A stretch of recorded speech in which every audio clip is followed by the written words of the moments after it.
When your Insignia Portable Air Conditioner remote stops working, don't panic. Most remote issues can be solved with simple troubleshooting steps.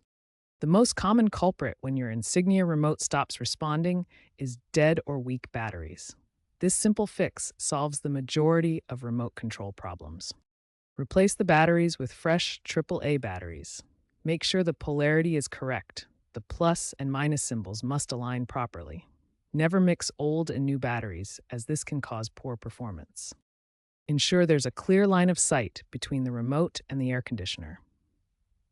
The remote uses infrared signals that can be blocked by furniture, walls, or other objects. You can test if your remote is working by using your smartphone camera.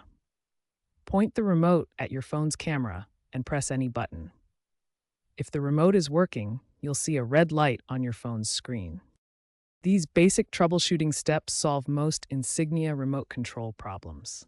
Start with fresh batteries, ensure clear line of sight, and use the smartphone test to verify the remote is working properly.